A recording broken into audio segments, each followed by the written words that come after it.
Bring up to the stage Jason Brum, who is VP of Agency Relations at DIRECTV. Jason, it's all yours. Here's the clicker. Great. Thank you. Good morning, everybody. We're very excited to sponsor the great content that we've heard earlier this morning. It's amazing how different Dave Campanelli looks after he shaved his beard. Transforming.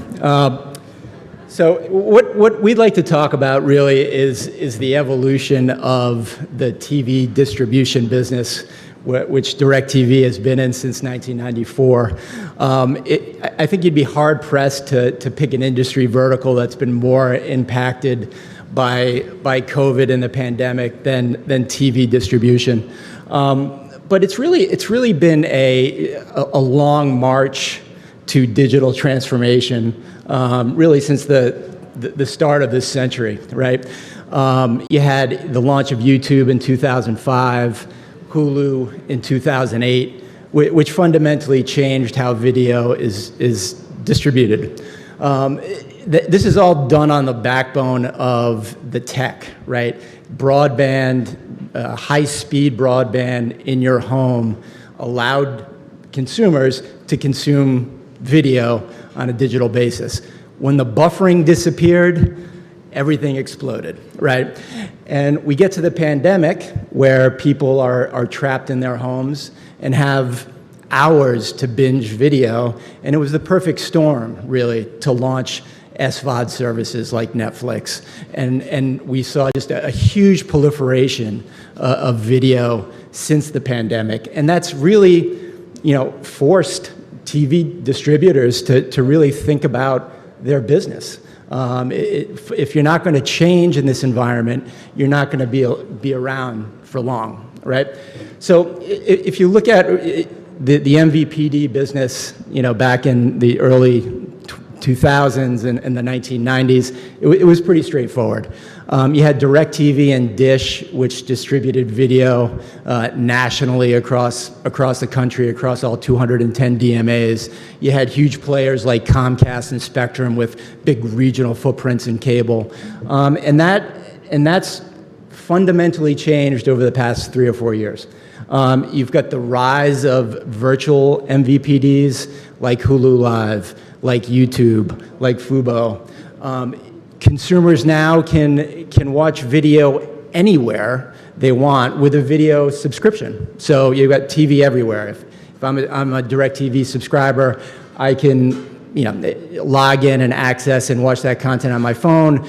I can go to AMC and go to their full video player and authenticate and watch that video.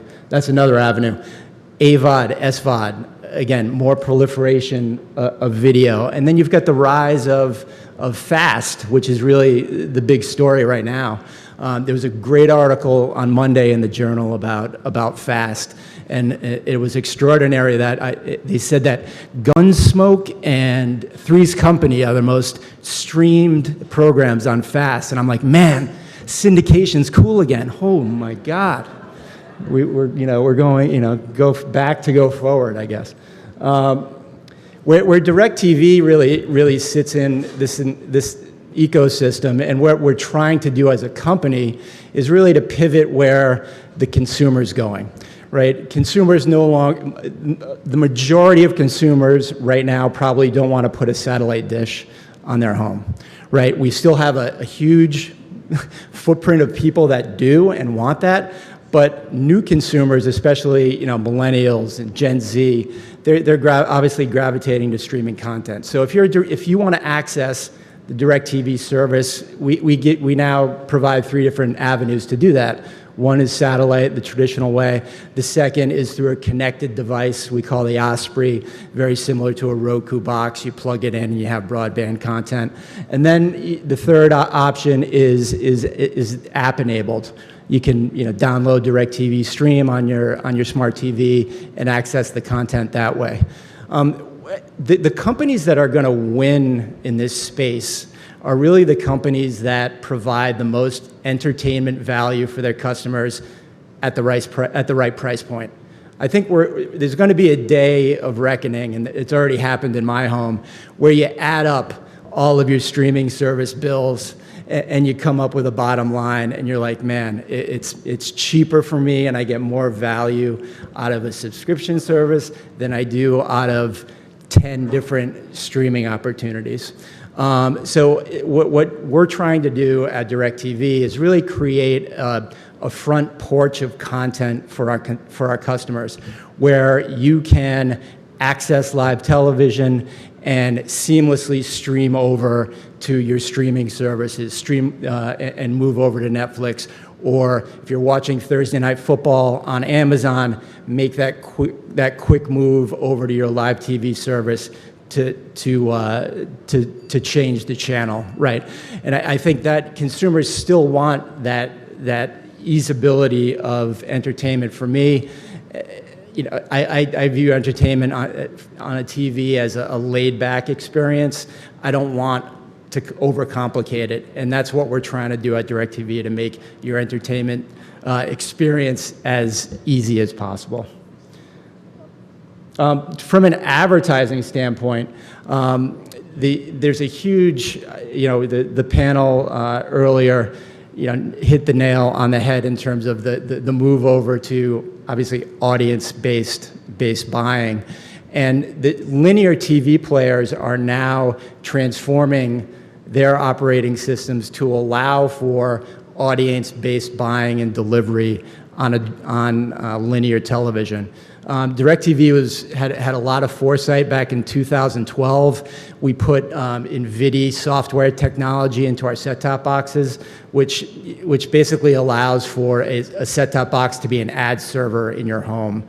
So we have the ability, and Dish has the ability, to have dynamic ad insertion across all of our owned and operated breaks across 90 different cable networks. So if you're in the market for an auto, we can isolate that target and those homes and send that auto ad to only those homes. When the viewer is engaged in content, the ad is dynamically inserted through the set-top box.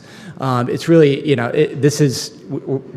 have a lot of success. Advertisers have had a lot of success in terms of measuring ROI against this kind of tactic. And moving into the upfront, one use of addressable TV across the business that we've seen huge growth in is utilizing this technology to combat the problem of reach and frequency. So addressable tech allows the MVPD to put a frequency cap on the set-top box on the home. So reach and frequency management, obviously, huge issue across the ecosystem.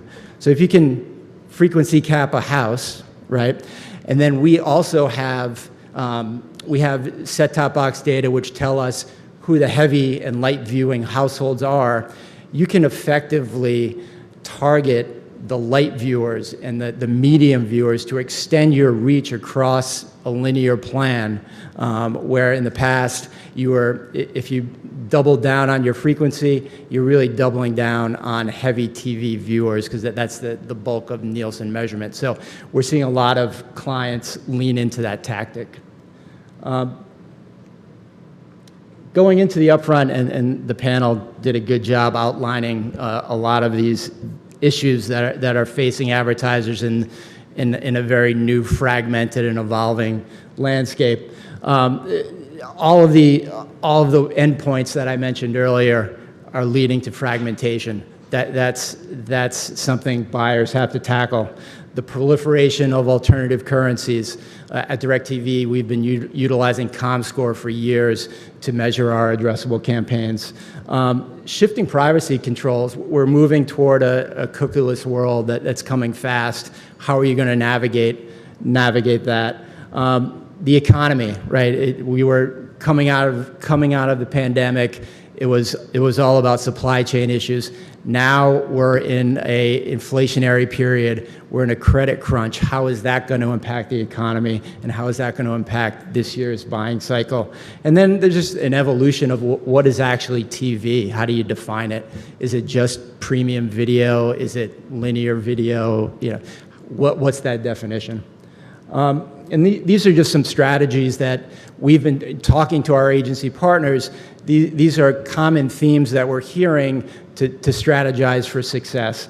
And to deal with fragmentation, utilizing addressable technology and utilizing programmatic technology allows you to buy a unified audience across an omni-channel basis. That's a key strategy. We talked about alternative currencies, right? I think you want to lean into, advertisers want to lean into what's working and then test and learn on new tech and new options. The evolution of privacy is coming, and you want to prepare for that and make sure that you're still leaning into things like contextual buying, because contextual buying still delivers audiences. And finally, economic uncertainty. At DIRECTV, we listen to our agency partners, and we lean in hard in terms of flexibility. It seems like we've been in an economic kind of ups and downs dramatically over the past few years, and I think the publishers and the networks that aren't leaning into flexibility are going to miss out in this year's upfront. So it's an exciting time in the business. I don't think I've been in the business for a while and seen more change than over the past 3 years. So I'm glad to be part of that change. And it's great to see so many familiar faces in the audience today. Thanks for your time, and thank you for letting us sponsor this event.